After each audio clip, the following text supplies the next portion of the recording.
Alright, good afternoon, guys. So about to get going with OSUT Day 2. Waiting on the guys to get up here and grab some gear.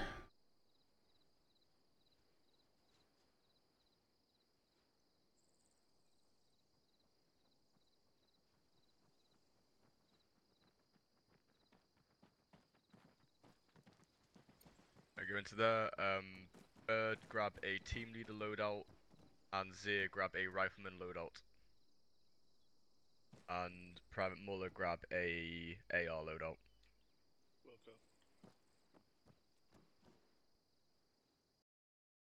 I'll get my box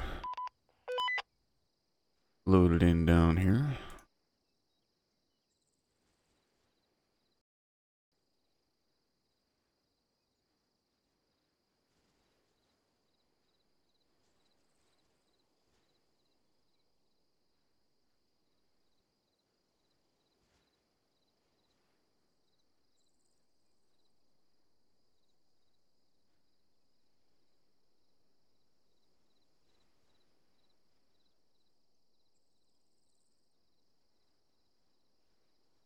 What up, AA Ron? And hello, Vert. Sergeant, I'm having that same freaking problem I had I don't know what I got wrong in here or something, but everything's gray. Okay.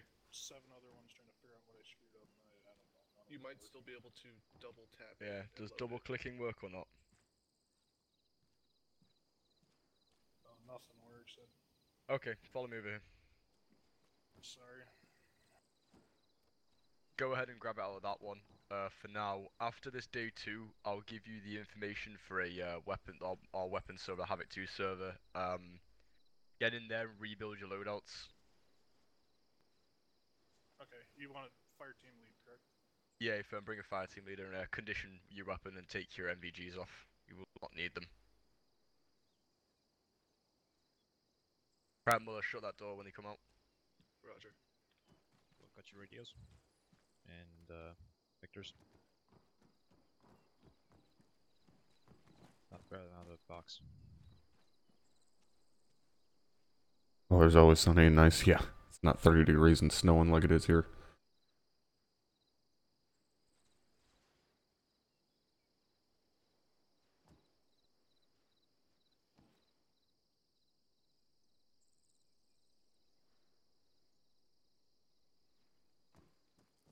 I'm gonna fall into the PCC with them just so they have 4.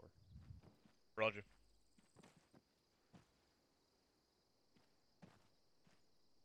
Alright. Go ahead and fall in. So, Private Bird, you are team lead, so you will always be at the front of the formation. Move forward a little bit so everyone can fit in here. There you go, you guys want to be nut to butt. Now usually there will be 2 fire teams per squad, Alpha and Bravo. So you would have another set of 4 guys right next to you. But if you're ever in a training environment and once you guys get all your gear, Warmed up in Georgia. this is the Nice. formation you want to get into every single time. I repeat, as long as you were in a training environment. I don't know, AA Ron. Last night it was, you don't need to worry about this. You will be told it was down basically by Detroit, so like it shouldn't be hitting where you're going. Team leader at the front. AR, Grenadier, Rifleman. And then you also obviously have your other guys behind you, other guys next to you, sorry. And this is where you would be doing your radio checks and your PCCs. PCCs being your pre-combat checks, so assigning your 2 ICs for your fire team, getting your earplugs in, making sure you all have your radios, your vectors, your micro daggers, etc. All that fun stuff. Let's keep it that way, yeah.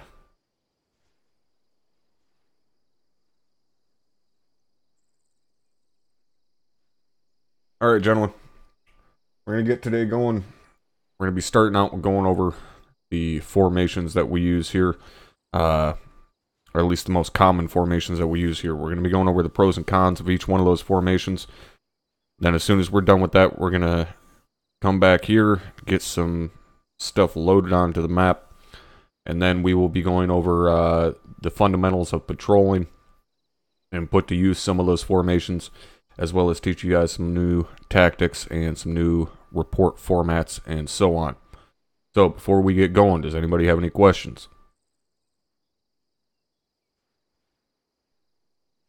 This is the part where if you do not have a question, you say no, First Sergeant, so I know you don't have a fucking question, so I'm not standing here wondering what the hell your pea-brain is thinking. No, for certain. No, First Sergeant. Very well. Alright, you're going to follow me over to this first flag. You're going to use your scroll wheel, select the formation, and teleport out there. Let's go.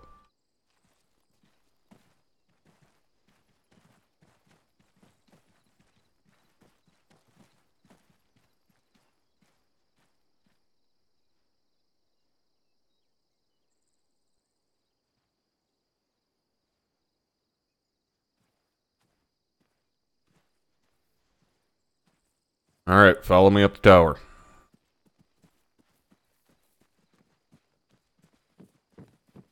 Any station that's net, this is Private Molar on frequency 100.1, requesting a radio check, over.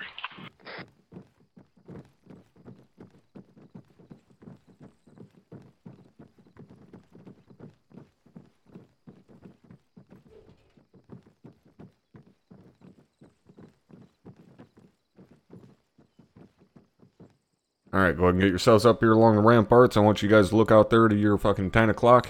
You guys see my red box sitting out there? Yes, sir, sir. Keep your eye on that red box. That red box is going to denote which formation we're going over. Alright, so the first one we're going to be going over today is Fire Team File. Essentially what you guys were just in. Now, Fire Team File, consisting of the 4 members of the fire team in a vertical formation.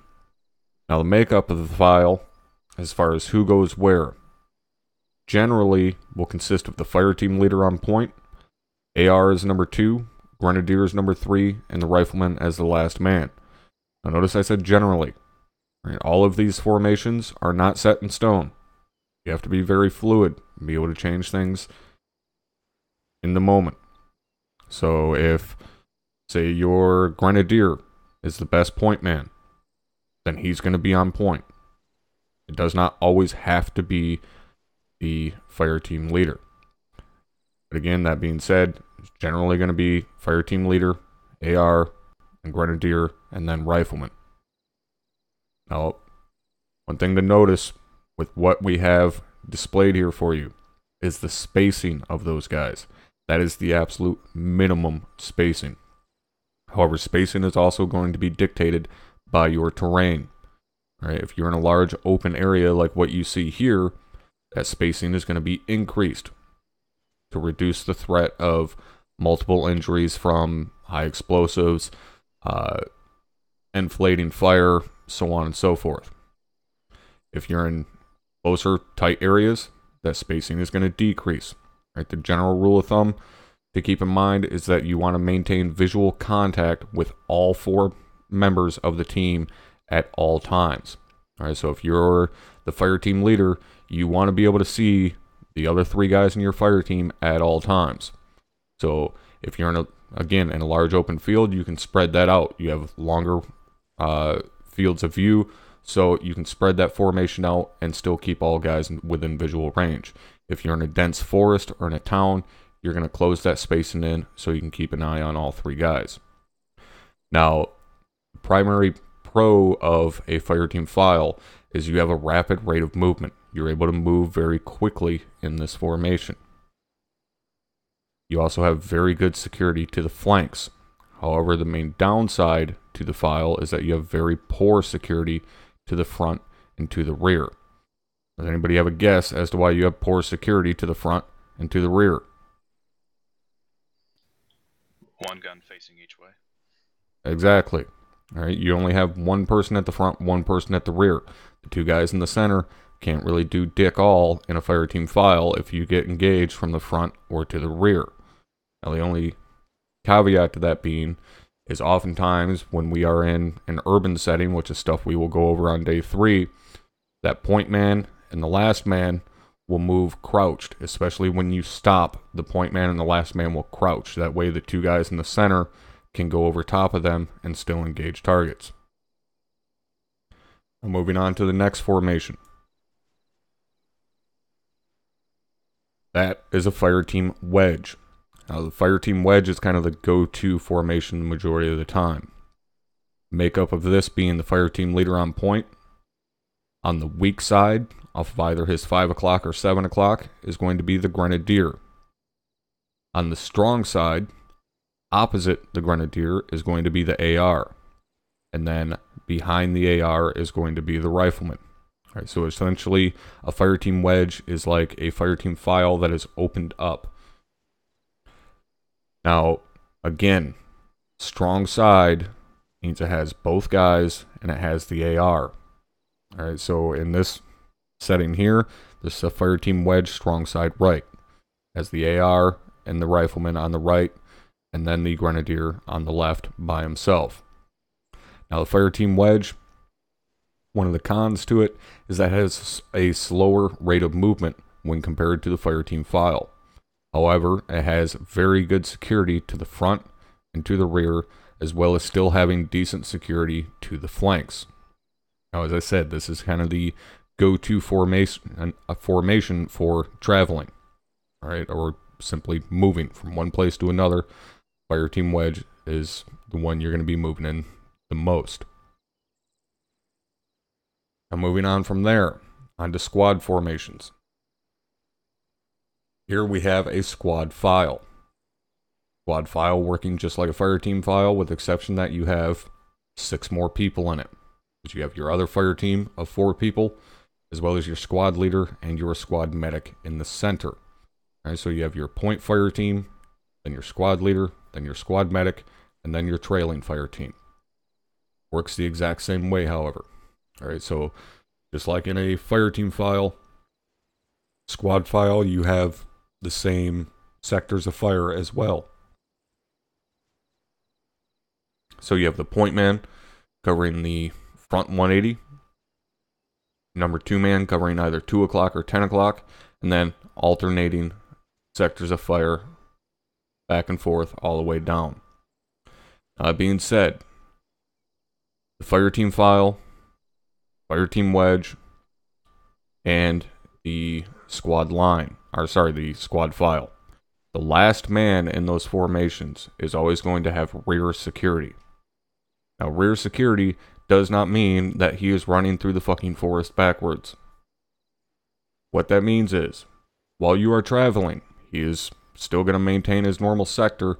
However, every so often, he's going to look back over his shoulder, make sure nothing is fucking crawling up behind you. When you halt, whether it be short halt, long halt, whatever, he is going to be the one responsible to spin around and cover your 6. But again, it does not mean he's fucking running around backwards. Now, the squad file has the same pros and cons of a fire team file. It has a rapid rate of movement. Well, it has good security to the flanks. However, it has poor security to the front and to the rear. Now, moving on from the squad file, we then have the squad column. Now, in actuality, a squad column, any vertical formation can be called a column. Now, in this squad column, you have the point fire team in a wedge. You then have your squad leader and squad medic in the center, and the trailing fire team in a diamond. Now, those 2 fire team formations can be changed up depending upon the situation. Majority of the time, that point fire team, however, is going to be in a wedge, because that is the most secure formation. That trailing fire team is going to be entirely dependent upon what the squad leader dictates, or even what the team leader wants. It can be anything from a diamond, which is what's done here, or a file, a mirrored fire team wedge, line, whatever. Again, it's going to be dictated by the squad leader, or at minimum by the fire team leader. Now, a squad column mixes kind of the best of both worlds between a wedge and a file. Because this is a vertical formation, however, you still have a wedge at the point. So, it does still have a decent rate of movement, and has very good security to the front, to the rear, and to both flanks. Now, a squad column is going to be kind of your go-to formation for a infantry squad. That being said, majority of the time, you are not going to see a squad column look like this. The spacing is going to be much more. Because the majority of the time when we use a squad column, we're using a technique known as traveling overwatch. A traveling overwatch is essentially a way to keep each other covered whilst moving. So, understand that there is a difference between traveling and traveling overwatch. A formation spaced like what you see here would just be traveling. If we were to spread this formation out, we would take that point fire team and push them out about 50 meters in front of where you see that squad leader and that squad medic at that red box. That would be used then for traveling overwatch, because we would have that point team out there in front of the rest of the formation. Should that point team get engaged, they can then light a base of fire, and the trailing fire team now has the room to maneuver around the enemy and eliminate them. Alright? You guys tracking so far? Yes, sir. Alright. Now it works the same way in reverse. Alright, if we're in this formation in a squad column, and we're doing traveling overwatch, so that point team is 50 meters out there in front. If that formation is engaged from the rear, that trailing fire team, now they are the base of fire. That point fire team now becomes the maneuver element, and they maneuver around the enemy. Okay, so it works the same way no matter if it's front or rear that's getting hit. Now, the only exception being, if this formation gets hit from the side, then it's going to be dependent upon which team can more easily engage and more easily maneuver. All right, and that's where communication comes into play between fire team leaders. Right, that's not a job for a squad leader to dictate who can better engage and who can better maneuver. That's what fire team leaders are there for. They have a better view of what they and their team can see and do than what the squad leader can. So the team leaders will communicate with each other saying, you know, I got base of fire, I'm maneuvering right, so on and so forth. Moving on to the next formation. Next formation is a squad line. Now a line is essentially any horizontal formation. Right, so always remember, column is vertical, line is horizontal. Same as file. A file is vertical.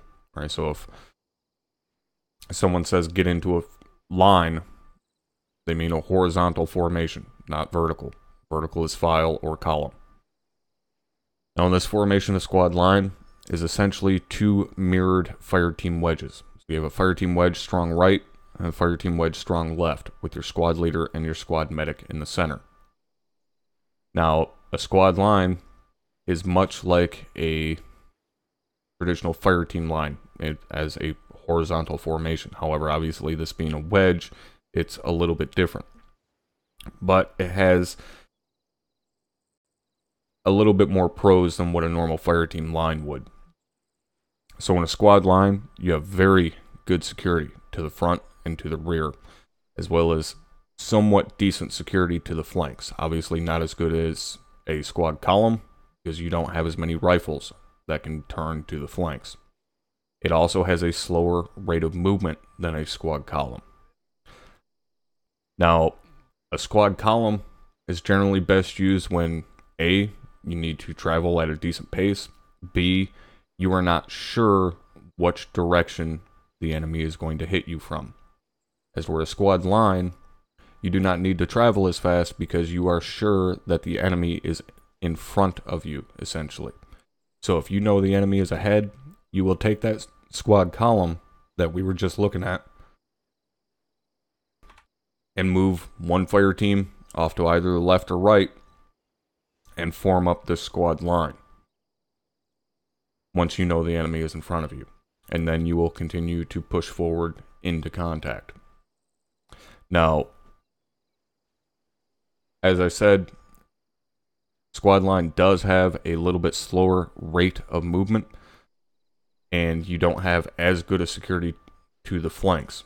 Right, so again, this is used when you know that the enemy is somewhere in front of you. However, keep in mind, it's not often that you are going to see a squad line. because in a situation where you're using a squad line, then that means you have no maneuver element within your own squad. Okay, so that's where communication comes into play in between squad leaders, because if you are in a squad line, then that means you cannot have any of your element maneuver around the enemy. So now it has to be done by another squad. So if you push up in a line, that means the entirety of your squad is going to be engaged, and you have to rely on another infantry squad to maneuver around the enemy, because you're not going to be able to. All of your guys are going to be engaged. All right, any questions so far? No for certain. No, for certain. All right. Now the next formation we're going to go to, directly behind that, this is a staggered column. A staggered column is generally going to be used along roadways. We like to use it when we do road marches. Essentially, a staggered column is a file on either side of the road, but it's spaced out more. And you'll notice the guys on the left side of the road are offset from the guys on the right. So they're staggered, hence staggered column. So if you imagine that being a road where the red box is sitting right in the center of the road, right, that's a vertical formation going down the road, and they're offset from each other. So it's a staggered column. Now, when it comes to areas of responsibility for this, when you're out in the open driving along a road, you're covering your side of the road. So that's why you see the guys on the left side of the road covering the left side of the road. The guys on the right side of the road covering off the road to the right. In an urban situation, that's very different, because obviously you have buildings there. You can't see through fucking buildings. Your name is not Clark Kent. So that changes a little bit. And that's shit that, again, we will go over on day 3. But when we're traveling out in the open, that's your area of responsibility. So if you're on the left side of the road, your sector is on the left side of the road. Do not fucking try looking across the road and engaging shit over across the other fire team, because you're going to be firing through their lines, which is a big fucking no-no.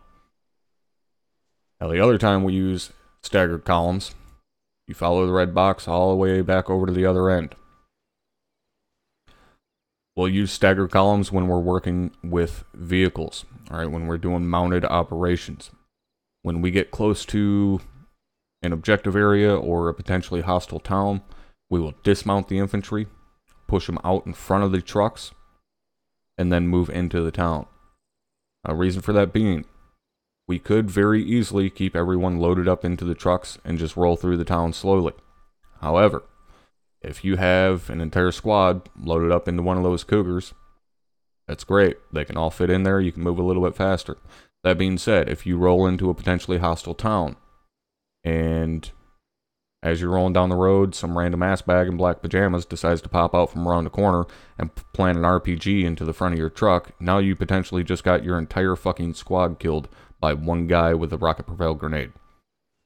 Alternatively, you dismount the infantry, push them out 50 meters or so out in front of that truck, and then move down the road with that infantry acting as not only protection for the vehicle, but also as a sensor for that vehicle. So when you're moving down the road and same said ass bag in black pajamas pops out from around the corner with an RPG on his shoulder, he gets his face filled with 5.56 instead of getting an RPG off on the truck. So when we are working with the gun trucks, anytime we move into a potentially hostile town, we will stop short of it, dismount, push the infantry out in front of it, and then walk the vehicles in. Right? Oftentimes you'll hear people say, we're walking the Vicks in. It means you're going to dismount the fucking truck, get out there in front of it, walk ahead of it, and make sure nothing is going to harm that truck. Because those things are huge force multipliers for us. So if one of them gets fucked up, not only did we potentially just lose a couple of guys in that truck, we also just lost a big goddamn weapon that sits on top of it. Alright, any questions? One question for certain. Send it.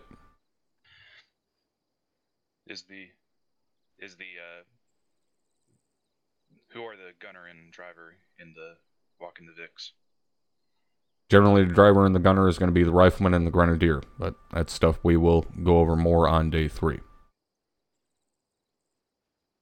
Thank you for certain. Alright, any other questions? No, for certain. All right. The last thing to go over here. As I said earlier, right, these formations, you need to be fluid with them. You have to be ready to change it at a moment's notice as far as who's going where in the formation. The other thing is, anytime that we are traveling, right, if you get a movement order, that means move now. Not 30 seconds from now, not a minute from now. Unless you are told, wait 5 mics and then move, it means move immediately. All right. So that does not mean stand out in an open field for 30 seconds with your dick in your hand trying to get the perfect 45-degree angle on your fucking fire team wedge. You're told to move, it means fucking move. You can fall into your formation whilst you are moving. You do not need to fucking stand out there and get into formation and then start moving. Lastly, when you are moving in formation, you need to pay attention to your body positioning and your rate of movement. Okay, now, obviously, in real life, you don't have any question as to whether you're crouched or not. In Arma, if you are strictly playing in first person, there is a possibility that you are going to start moving and not realize that your character is still crouched. And if you do that, you are going to be moving slower than everyone else if you're told to be moving at a certain pace. So that being said, you need to pay attention to your body positioning and your rate of movement. In addition, if you're leaned over to the right, you're going to move slower than everybody else. If you're told to be moving at a walking pace and you're moving at a jogging pace, you're going to be moving faster than everyone else. And essentially, it is going to fuck up the spacing of the formation. Okay, so take where that red box is, for example, in a staggered column. If we are doing a road march and we are moving in a staggered column, everyone is meant to be moving at a jogging pace with their weapon down. And you're in first person. You have your weapon down. Great. But you're also crouched. So you're now moving slower than everyone else. And you're up there on point. Now you, as point man, are moving slower than everyone else in the formation expects you to be moving. Which means you're going to cause a slinky effect all the way down the fucking formation. Now you may think, by looking at this example, well, that's not a big deal. The guy at the back of that formation can yell up to me, hey, you're still crouched. Yeah, that's great. Except for the fact that as a task force, when we go into an operation and move in a formation like this, you're talking about 50 plus people moving in a formation like this. So it is going to cause a problem for a large force of infantry. So if you're up there on point, causing a slinky effect all the way down the fucking formation, eventually it's going to get back to where one of us are as a task force commander. And then we're going to come up to the front of that formation wondering what in the Sam fuck you are doing. Alright, so again, make damn sure you are paying attention to your body position and your rate of movement. Understood? Yes, for certain. Yes, for certain. Alright.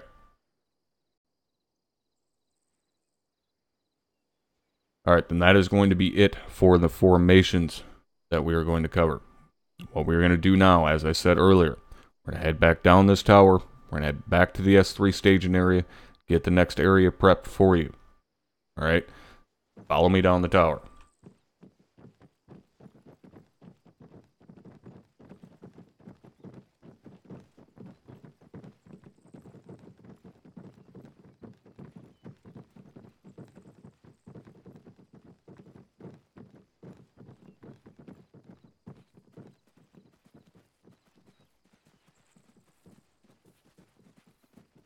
Alright, you're going to walk up to this flag, use your scroll wheel, go to the S3 staging area. Once you're there, remain still.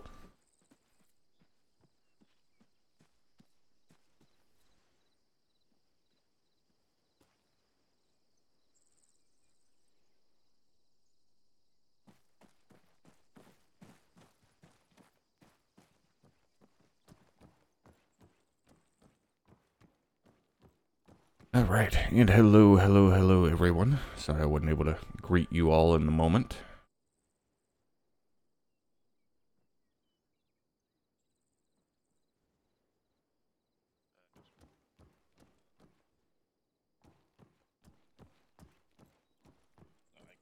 Hey, Murph.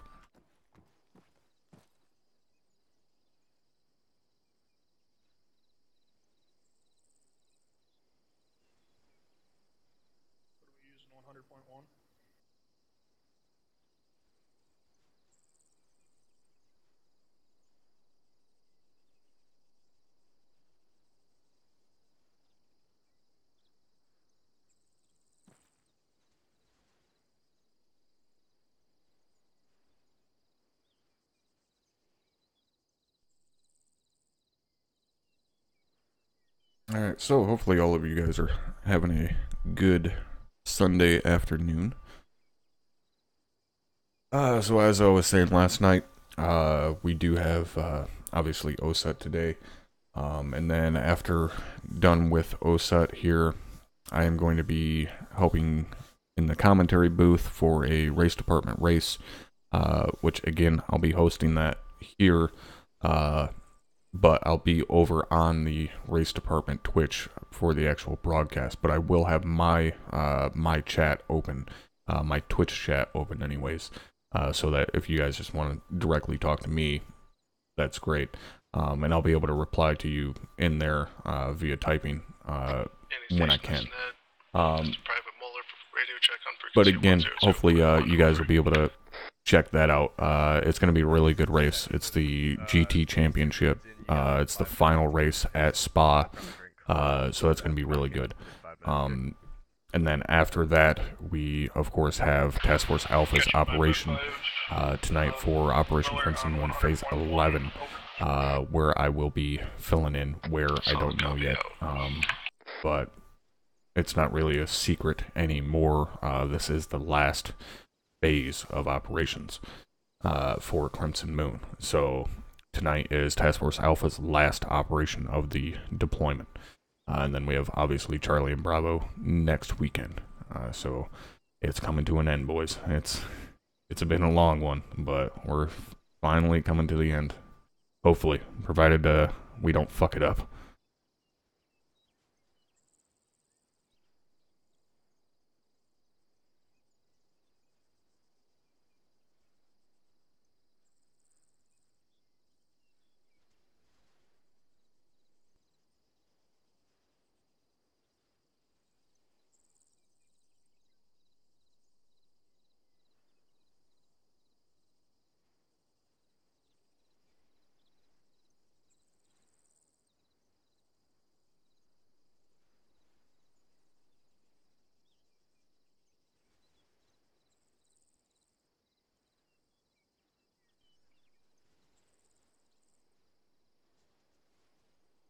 Yeah, it's definitely been a long one.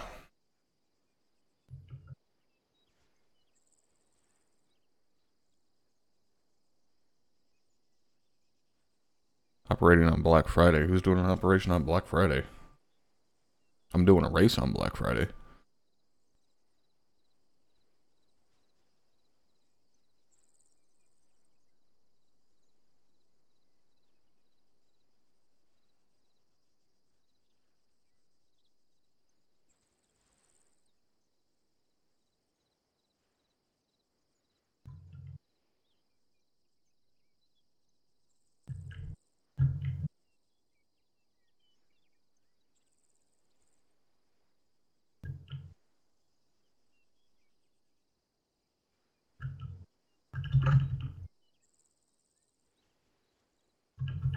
Private Simpson, you are hot micing.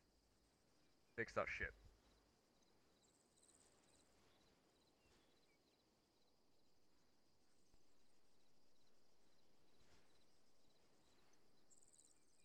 Yeah, exactly. I would much rather be doing a race. Granted, as you guys know, my races are later at night anyway, so it doesn't really matter all that much. But yeah, I don't do the whole fucking Black Friday bullshit.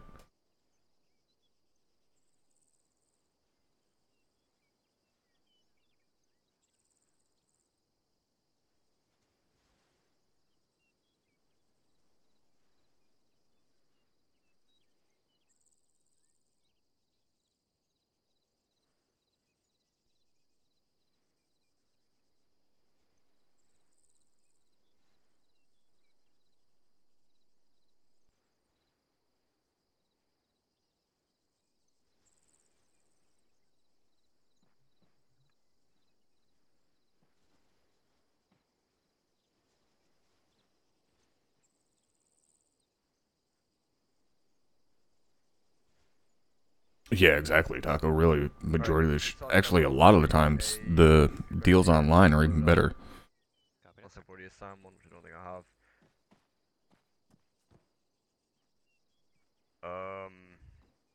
We have one too many.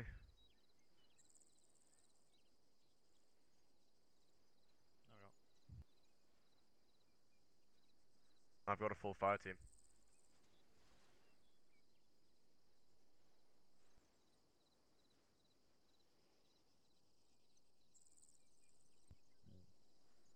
Sims can just tag along for onto the live fire. Simpson, take whatever role you are in the unit. Yeah, Moncton, don't get in the toaster yet. Alright, stop this shit moving.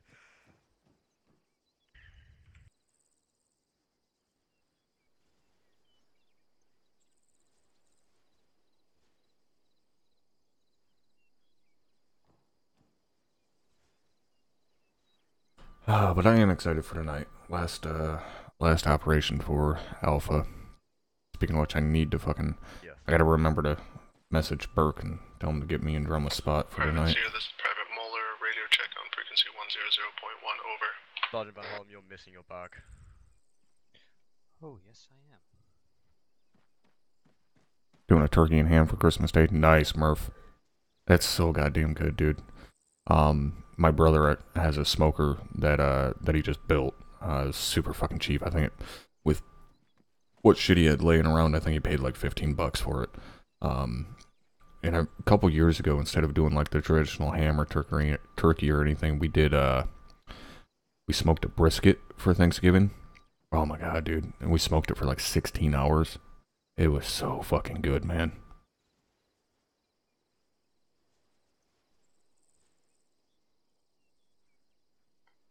Oh shit, Taco, you'll be there tonight? I'm back. Zero's back. Thank you, Ty. I actually just messaged. Private Seer.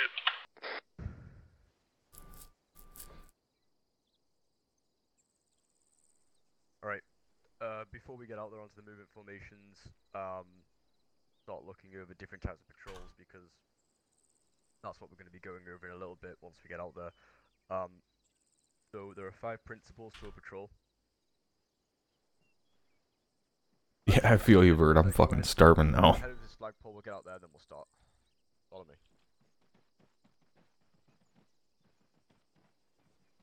Go ahead and take this second flagpole to the movement course, I believe. Movement course. Oh shit, yeah, Vert. Like, I would take a smoked turkey over just like normal turkey or even a fried turkey any goddamn day. For sure. Yep. I'm having some trouble with... Where are you from? I am from Michigan. Equip it again.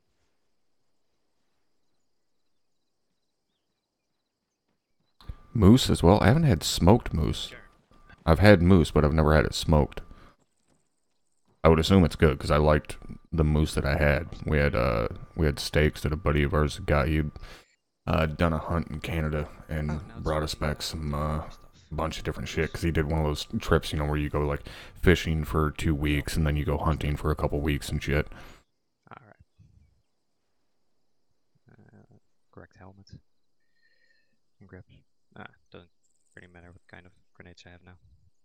Alright, let's get ourselves out to the It should be Roads. movement course. Let's go then. Thank you. No problem. Do you have a radio? Vectors? Nope. And you're They are Round not in. one. Oh, I need to get them out of the yard. Information because of that, but like I said, things always change. The next key is security. You always want to maintain a 360 security, and this is just generally staying aware of your situation, so maintaining situational awareness. So 360 security. God damn it, why do you fuckers always get me talking about food, god damn it. Where you could take contact from, etc., things like that. Lived in Oklahoma, smoked a whole wild boar. Oh hell yeah. We used to do a skeet shoot every year. Like it was massive. Like a couple hundred people would show up at a buddy's property. He had like 80, 90 acres. But we'd show up and they'd do a whole fucking pig roast and shit. I fucking love that, man. They'd fucking do a whole pig on a rotisserie gig. But it is important. Always use common sense. Okay, so the first. God damn it, you sons of bitches. Now I need someone to fuck up so I can yell at them so I can get my mind off of food. Dicks. Be the recon of a zone.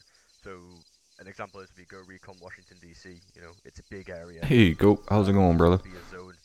I seen you were still playing Shadow of War last night. How are you liking it? Have to have a lot of people do it effectively. The next is an area recon. So this is recon a specific location. So an example of this is go recon the White House, to the White House specific location within Washington D.C. It's a universal topic that everyone It's a loves, smaller area, and everyone very, agrees you know, upon visually, in my channel. especially You know, kind of like those fucking weirdos like LaRue that like fucking pineapple on their pizza. They're not welcome here. reconnaissance of the enemy terrain. Having a blast, nice. I really enjoyed it. I fucking loved the combat in Shadow of War.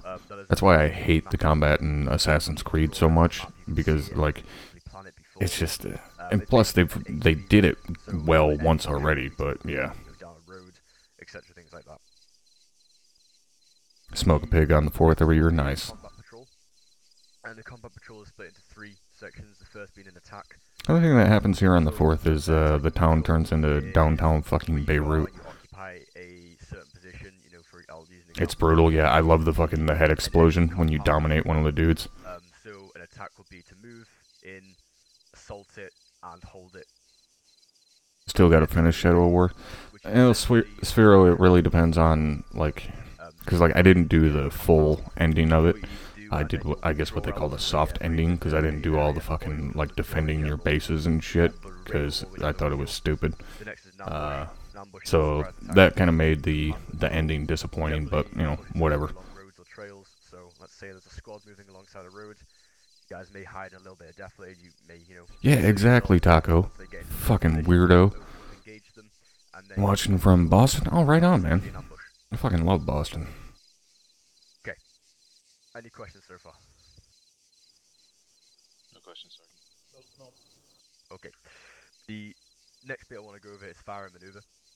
Firing and maneuvering is split into 3 different things. The first being the assaulting element. So, in terms of the squads are split into Alpha and Bravo.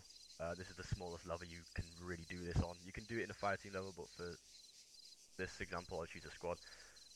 So the assaulting element provides security during your movements, and they act as a maneuver for the unit, or for whatever patrol you're doing. So to basically explain that, if you guys are sitting in a squad, you're split into Alpha and Bravo, let's just say that, yeah, we would never do this, we would never assign... Don't know where you left your campaign. Things started getting a little too easy. Believe me, they definitely get harder late in the campaign. Security element in a second, but basically that means that There's 2 in here now, but we're good on fill-in scope. We've got enough guys for the live fire thing. I appreciate it though. Basically provides a base of fire during attacks, and as the supporting element, you'll allow the assaulting element to maneuver and do that. Actually, PMC, one of the coolest things I ever seen was in Boston.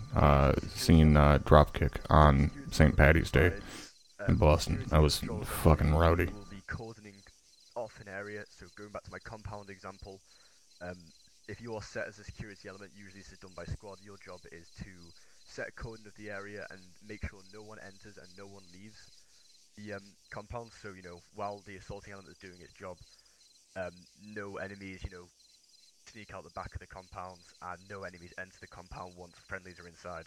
That's your job. You'll usually, as a security element, you'll be placed on an elevated position. Sick, and got platoon training in a while, nice.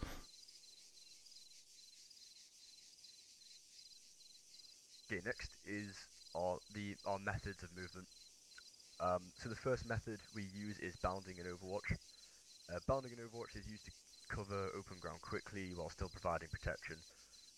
You're covering units that are authorized to fire. Oh god, you were in an ocean penis? Fuck that.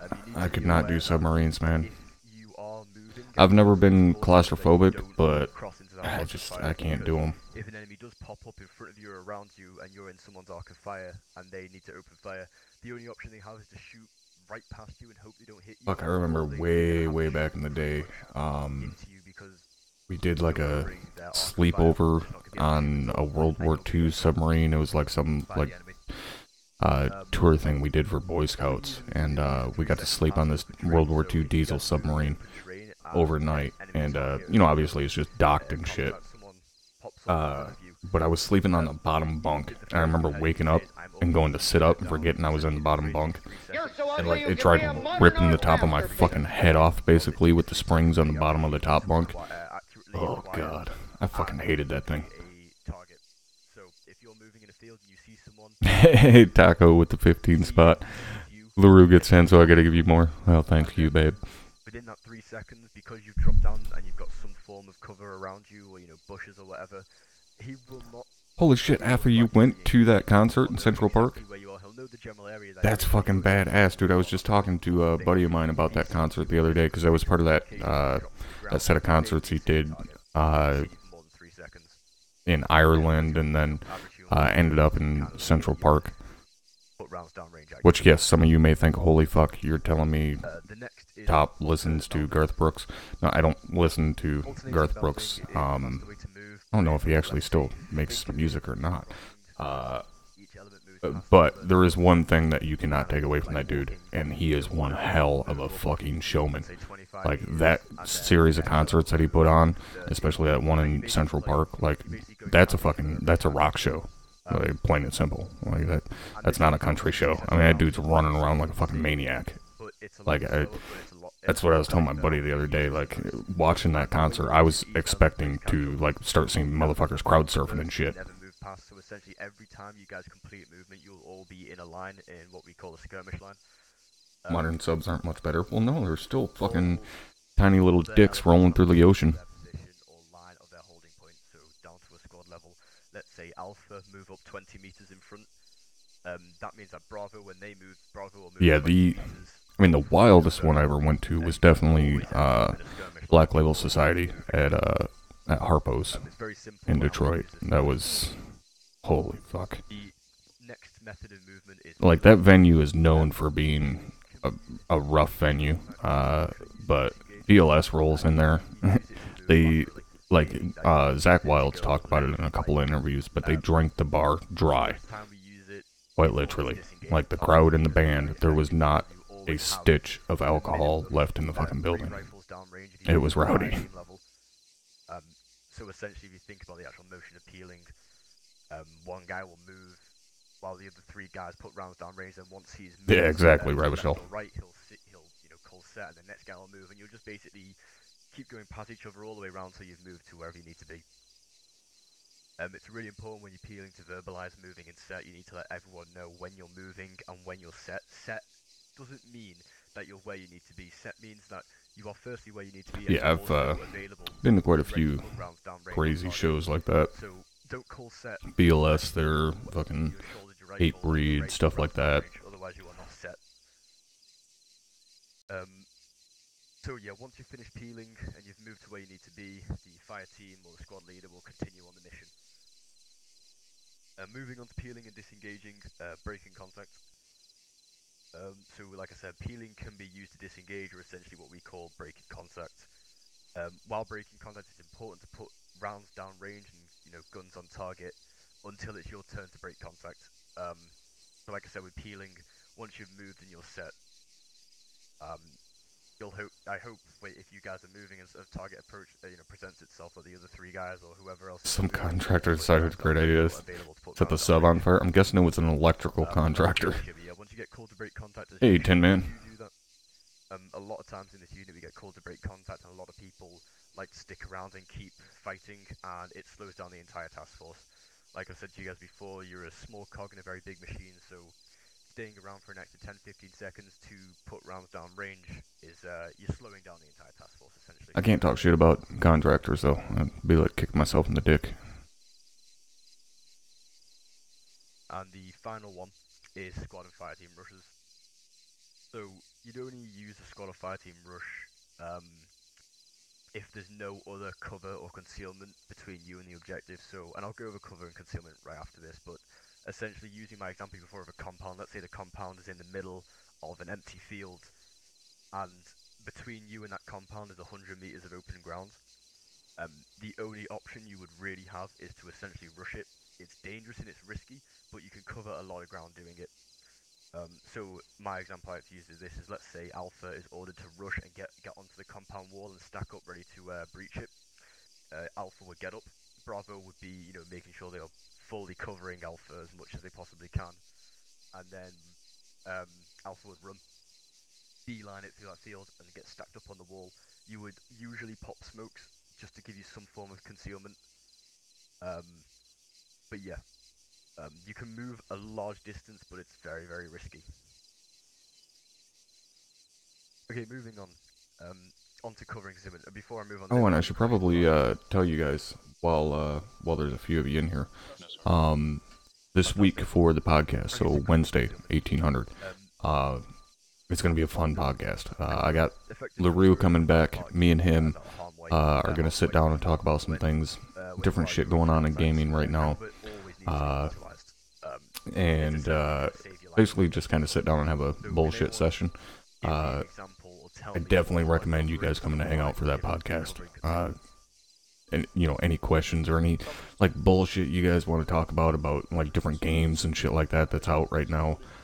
Wednesday is going to be the day. We're going to spend a couple hours bullshitting about different stuff going on in gaming right now. So Wednesday is going to be really fun.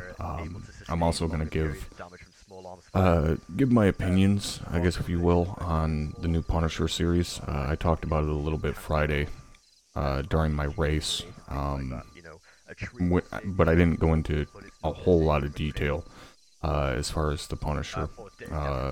So if you guys have seen that and want to hear my thoughts on it, or if you haven't seen it and you want to hear somebody's thoughts on it before you go watch it, yeah, Wednesday, make sure you come hang out. But it will conceal you from the enemy. Oh, now you are an electrician, nice. They're not going to be able to engage you. Accurately, at least. Oh, no shit. Junior mints are made in Cambridge? I did not know that. Like I said, we'll pop smoke, and we use smokes because they cover large areas, and they do plume quite a lot, and they do provide great. Yeah, so during movements. Yeah, that'll be the Wednesday, the day before Thanksgiving. So it'll be me, LaRue, and my good buddy AA Ron, who you guys know from Twitch. It'll be the three of us in there. Some form of casino, like maybe there's a line of bushes or some. Oh yeah, absolutely, Cope. If you ever got a fucking Wednesday off, you got open invite to the fucking podcast always. Spot you guys, and you're essentially getting into or behind a bush. You're gonna break eye contact and break line of sight, and that's gonna make it a lot harder to accurately engage you. Oh, Murph just finished it. Nice. And the next one I've spoken about a little bit, but I've not really gone over it, is Defilade. Defilade is the most important one. It's what we try to use the most in the unit because it's so... It just offers the most amount of protection. So Defilade will put cover in front Key of and you. Peele for the win? I wouldn't know. I've never watched them. Up upon a slope or a ditch, it's really good to hide in them because essentially you are covered from any direct fire. Essentially, an example I like to use is a tall ridgeline on a mountain or a hill. If you are on either side of that ridgeline, and as long as you yeah, know that I don't know if I would necessarily call them benefits. Anything on the other side of the ridgeline isn't going to see you, and it's definitely not going to be able to hit you. The only thing you really have to worry about is IDF, so that be mortars or artillery fire. If a tank shell hits the other side of the fucking mountain, you're not even going to feel it. Let me say AA Ron. AA Ron Bollinger. Guy you see in Twitch chat all the time. Direct fire, IDF, mortars, you can still get hit by those. Oh, it was a Key and Peele skit. Oh, okay. I get you. Like I said, I've never seen them, so. You need to know if there's friendlies on that side, if it's clear. Because you're very easy to spot if you guys are walking on the side of a mountain. Oh no, Sphero, it definitely doesn't suck. Like, I enjoyed it. And the last one is skylining. And you guys should know this, but the act of skylining is standing on a hill and having the sky as your background instead of the hill. You're really easy to spot. You can spot people from very far away if they skyline. So unless you can help it, never crest a hill. And especially never crest a hill standing up. If you need to, the best course of action is to go prone, crawl up over that hill, see what you need to see, and then crawl back down. I was a teacher who mispronounced everyone's names. I honestly find it difficult to even call AA Ron Aaron. Like, it sounds weird anymore. And I don't like calling him Bollinger either. Like, when we're filling in together, I still have to catch myself, like, and stop from saying AA Ron.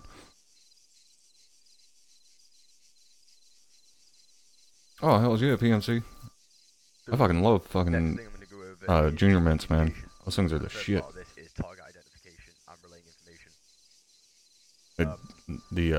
Like the Junior Mint fucking coffee creamer. That shit's awesome. 3D standing for distance, direction, description. Distance being obviously how far away it is from you. Direction being a bearing, so You know, if you open up your compasses, guys press and hold kilo, you can see, you know, you got your compass open, you can use your bearings. You can also use more generic things like north, south, east, west, southwest, stuff like that. It's always better to give a bearing though, especially if you press hotel, your dagger will open up, and that gives you an exact bearing of wherever you're looking. But I always. Oh, God damn it! Now I'm thinking about food again. You fucking dicks. More generic. And description. So you want to correctly and properly describe what you're looking at, and we'll go over that in just a second. But today's a busy day, dude. Like, I don't even really have time to fucking make anything to eat. Like, I gotta split from here in like 20-30 minutes to go do that race. And pretty much as soon as that race is done, I'm gonna be prepping for the operation tonight. I'll have a little bit of time, though, in between the race and the operation to stuff some food in my face hole. Movement, civilian, and friendly. So a contact is someone who you're being actively engaged, or you are actively engaging. They will tend to be, well, they will always be an enemy combatant that poses an immediate threat. I know this part's probably kind of boring for you guys. It's just me sitting here, you know, talking at you guys while Myers is fucking talking his stuff, but I always let Myers take over this shit. Because if I were to do it, it would generally consist of don't be a fucking retard. Contact is only someone, so it's only a contact if you're shooting at them, they're shooting at you. And like I said, movement is you see movement by an unknown person that poses a possible threat. This could be an enemy patrol. Makes us more jealous, yeah. Isn't immediately dangerous to you, but it could be at some point. Oh, but I do always have to step in at this point to make a couple points. No threat to you, so a dude in shorts and flip-flops, with, you know, no apparent, he's not apparently armed, he doesn't have, you know, an AK on his back, or he's not holding a pistol or holstering a pistol, he's not going to be posing an immediate threat. That being said, in some past deployments, and maybe in some upcoming deployments, we don't know, we have been into countries where civilians are permitted to be carrying hunting rifles and things like that. So just because you see a sheep herder with a hunting rifle does not make him movement or a contact, because he is fully authorized. Alright, time to go first, Sergeant. However, this is where common sense needs to kick in. If you see a dude in full combat with an AK on his back, and he could be in the middle of a field with a bunch of sheep, that does not make him a civilian, because he's very obviously an enemy combatant. If he's wearing, you know, full fucking combats and he has an AK, he is not hunting wolves with an AK. And that's where common sense really needs to kick in for you guys. And finally, there is no such thing as a civilian contact. Never fucking say it's a civilian contact. It's one or the other. I believe First Sergeant will have some more to touch up about this. Yep. Alright. As Sergeant Myers was telling you, a contact is something that you are currently engaging, or is currently engaging you, or engagement is imminent. Okay? So, that doesn't necessarily mean they have to be shooting at you that immediate second. If guys with danger close to you, 30 meters away, you know contact is imminent, then you can label them as a contact. But if they're 400 meters out there walking a patrol, then they're not a fucking contact. They're simply foot mobiles or a MAM, okay? Either one of you know what a MAM is? M-A-M?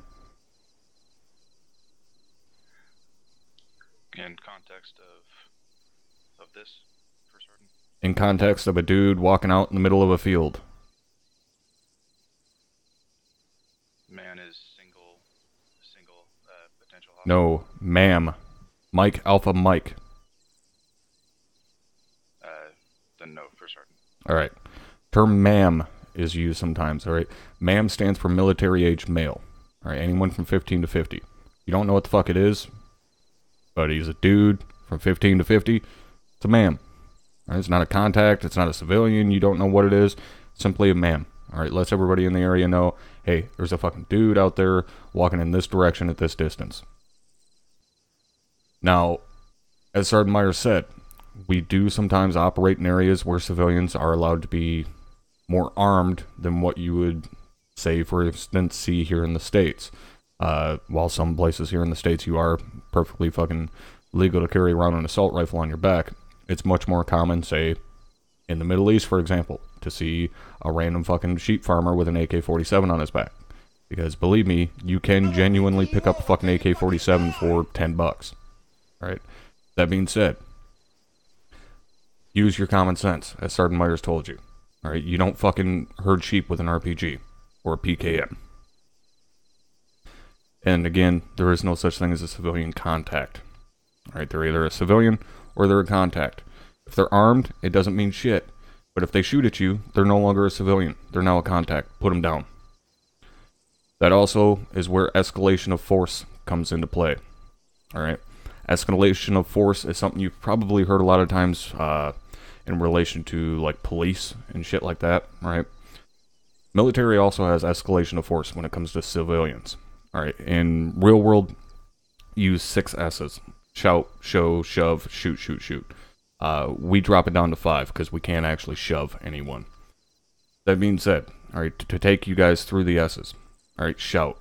Alright, very simple. You verbally give them orders. Alright, whether it be to stop, to turn around, get down on their knees, put their hands up, whatever. Yelling at a vehicle to stop. Whatever your order may be. Now, throughout the entire interaction with a civilian, until they are subdued or until they comply with your orders, you continue to say it over and over. Alright? Every couple of seconds, you will say that order to them until they comply. Now, if they, after giving them those verbal orders, if they do not comply, that's when you show. That is when you raise your weapon and show them that you are prepared to defend yourself and others. Then, if they still do not comply, that's when we get into bullets flying. Right? The first shoot is a warning shot. Okay? Now, unlike what you may think, you do not fire a fucking warning shot up into the air. That's not how it works. Warning shot, you put a shot into the ground a couple of feet away from their feet. Okay? So, you fire a meter away from their foot and let them know, hey, I have you fixed. I will fucking put you down if need be. If they still do not comply, then on to the next shot. Alright, the next shoot is to disable. However, that being said, that is only used on vehicles. Right, you fire a disabling shot into the wheels of a vehicle to stop it from moving. You do not fire into the engine block. Alright, despite what you may think. You fire into the engine block, there is a good chance that either A, it won't even hit the engine, and it'll go straight through the fucking firewall and kill the people inside.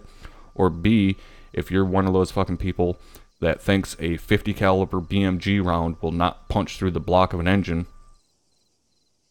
believe me, you're wrong. Alright? So especially if you're up on a fucking HMG and you have to fire a warning shot or a disabling shot with that thing, put it into the tires. Because if you fire into the engine compartment, there's a very good chance it's going to go right through that engine block, through the firewall, and kill whoever's inside. So again, disabling shot is only used on vehicles, and we only hit the tires. We do not fire a disabling shot into a foot mobile. Right, that would be considered a wounding shot, which is illegal as fuck. When we open fire on any target, it's to shoot to kill when it comes to a foot mobile. Right, we do not shoot to wound. If you engage a target, you engage it to kill them. And that's the last shoot. Alright, if after all of that, they still have not complied with your verbal orders, you put them down. And that is also where a declaration of hostile intent comes into play. Alright, you may or may not have heard that term before.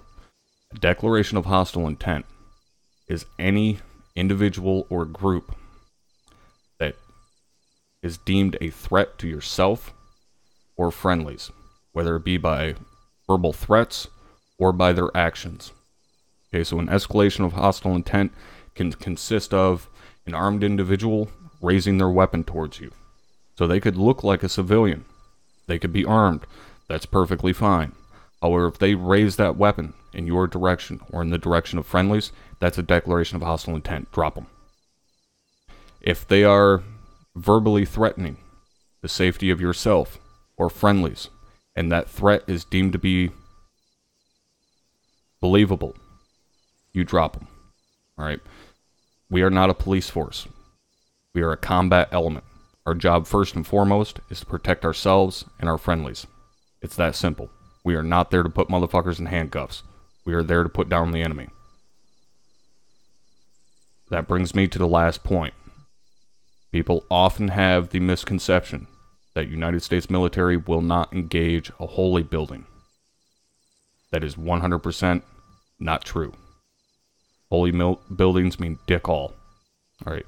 Any civilian structure, yes, we will try our best to keep it intact and make it as if we were never there. That being said, if an enemy is within that building, it is no longer a civilian structure. It is no longer a mosque, a minaret tower, a synagogue, a church, whatever the fuck it is. That is now an enemy fortified structure. That's simple. All right. So if, say, there is a sniper sitting up at the top of a minaret tower, engaging U.S. forces, we will do whatever needs to be done to eliminate that threat. If that means I have to clear a 500-pound fucking bomb to get dropped on that thing to eliminate that one sniper because no one else can engage him, then that's what'll be done. Again, hearts and minds are important, but hearts and minds don't mean shit when my guys are dead out in the field.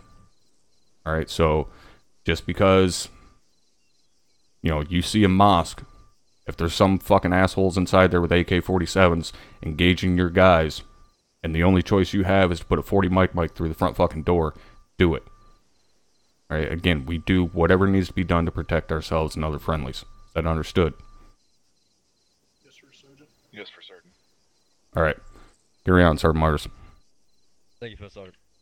Alright, so next we're going to move on to the ACE reports. Really quickly, because these are pretty simple, but while you're pulling security after an engagement, so usually after an engagement... Peak aim is for rabid sheep farming, yeah. And we have, maybe a minute or two to kind of gather off. That's to take care of those large packs of wolves. Or there's a squad leader or your team leader will usually call for an ACE report. ACE stands for... Let's cook a Euro, yeah.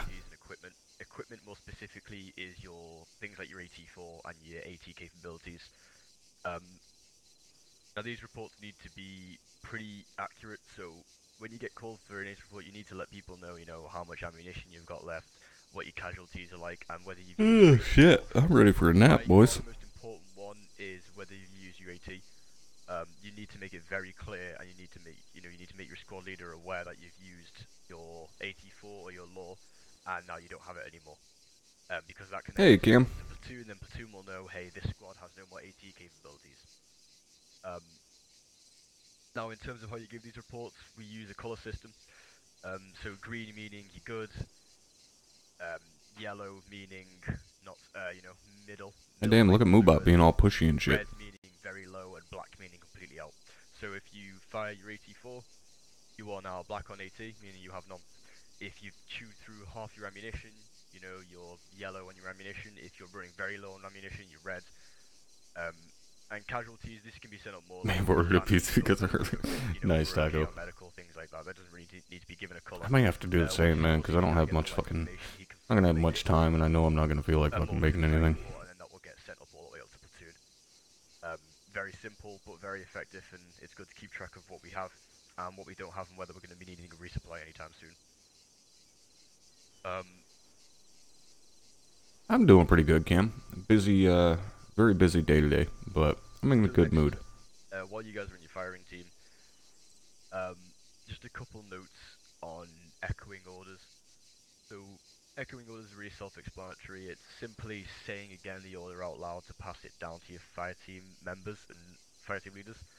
So, as me as a squad leader, if platoon gives me an order, while I'm still being given that order, I will usually be keying on my radio and talking to my fire team leaders, repeating that order.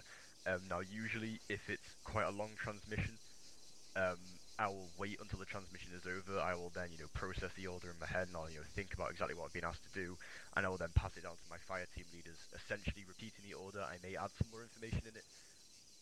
I will never really remove information, but usually I will be adding more information onto it because the order's been passed on specifically to me. From me to my fire team leaders, they will then repeat that order again, but down to the fire team members. And also, Multi, thank you for the follow. Sorry, I missed it there while I was going on my rant about civilians. And that's how information gets passed up and down the chain of command. Oh yeah, we say it as instructors here and there. Next, an important one on a fire team level, and it's important overall, but verbalizing actions. So whenever you guys are doing something, whether it be Very true, Ty. peeling, bandaging, things like that, it's really important to verbalize your actions and let people know around you what you're doing. This is especially important. He's for more those so guys who saying get repeat into a the squad. order because he If forgets you're using about the word known as relay, if you're using the because he could have very easily said he M249, relays the it's order really to his important fire that you teams, let people but know, and even as a sword he's gunner, it's British, important to let so people know that he sometimes forgets how to work, when you're you know, the reloading, language because that they essentially fucking if you created, go to basically. SOAR or 240 Bravo, and you're reloading, you need to let people know, hey, this gun is down, this weapon is not going to be functional for the next, All the planning and so 5 on that goes minutes, into it. however long it Yeah. takes reloads.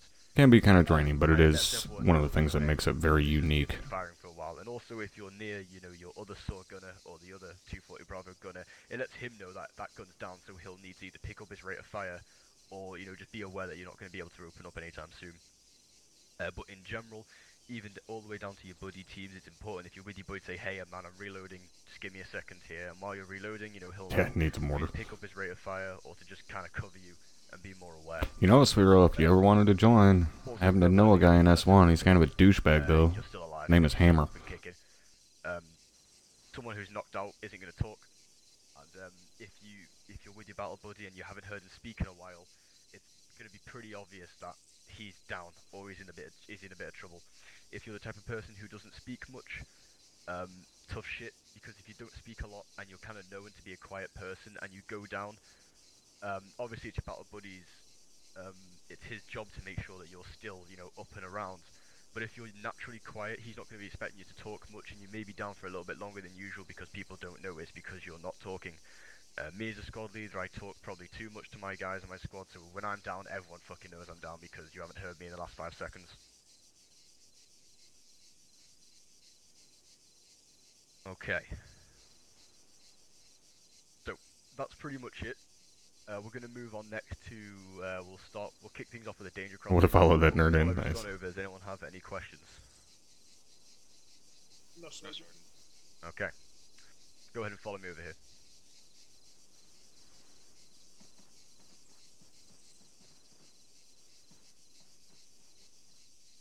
Okay. What we're looking at here is what we call an LDA, or a linear danger area. Sphero, you gonna come play, This is essentially play some, fucking the Star Citizen with us when 3-0 drops? LDA, this is how we would set up to then move people across. So I know me, Drum, and Hammer are gonna be playing. Someday I'll join. Taco, you're like a fucking... You're like Cope and AA Ron before they joined. You're like an honorary member. Meaning this is the closest side of the road to where you initiated the LDA. These guys are a buddy team, always a buddy team on one side of the road. Those guys on the other side of the road are the far side, or known as far side. They are always another buddy team. So if you ever hear your squad leader call to set up a danger crossing on that road, steps to do it are the following. So your near side guys, so these two guys will get up here, they will clear any immediate danger areas. Can't wait to get your hands on 3-0, yeah. I know Hammer was saying something about upgrading his fucking ship again. I still have the same stock fucking... Was it a Mustang or whatever? Which one is it that you get for the... Was it $60 when you get both the Star Citizen and Squadron 42? I think it's the Mustang Beta, or... Maybe the Alpha? I think it's the Mustang Beta that you get with that. So, once these guys, these far side security, once they get onto the other side of the road, can any of you guys guess Oh yeah, it takes a while, Vert. It is not a quick process, man. Well, I think they've done, Ty, I think they've done a lot of work as far as optimization for 3.0, or at least I hope so. Because the last go-round, when they released the PvP stuff, the optimization was still pretty bad.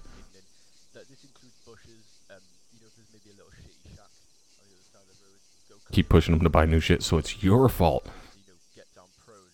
The last time we played, man, like, I don't know if you ended up seeing any of the videos from it, but the last time we played, I fucking... What is it, the Constellation or whatever? The last ship that he had before he fucking upgraded it again. I got fucking lost on the ship. Like, I couldn't figure out where the hell I was at. And I ended up opening a door and it's the bathroom. And I was like, don't worry, guys. I found the shitter.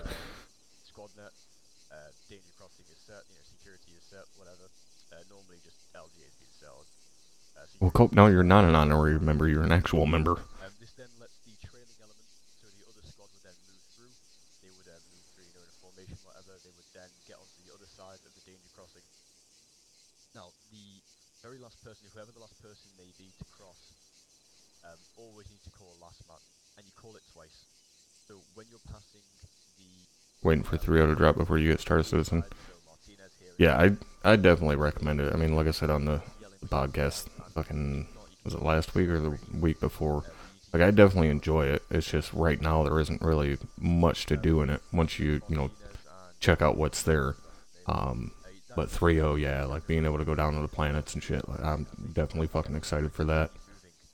Now then, it's Martinez and Jackson's job to also yell last man once they cross the far side element, letting Evans, and I don't know his name, but letting those guys know.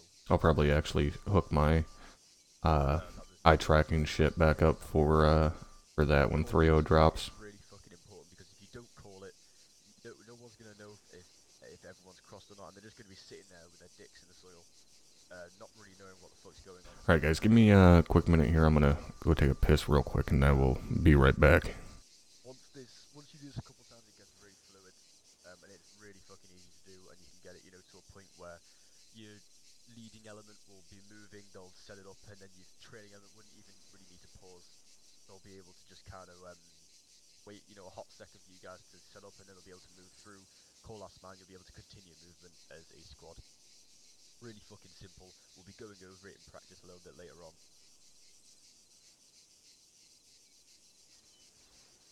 But that is it. They don't have any questions about that.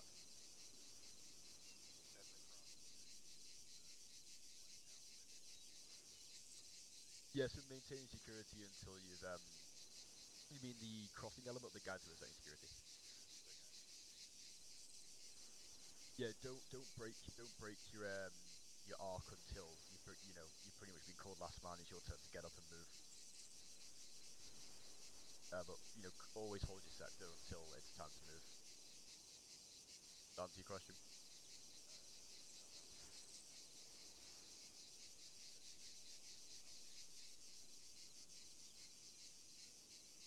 Yeah. No, you guys don't have to hold that. You can break your sector and you can continue movement. It's always good to keep an eye on down there just in case someone pops up. Use common sense. Okay. Any other questions? Alright, let's keep moving.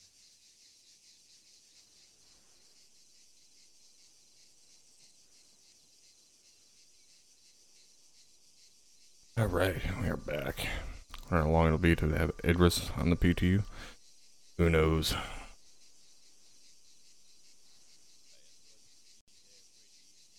Alright guys, so I gotta get prepped to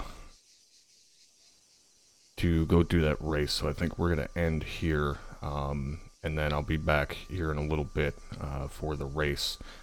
So let me let Myers know.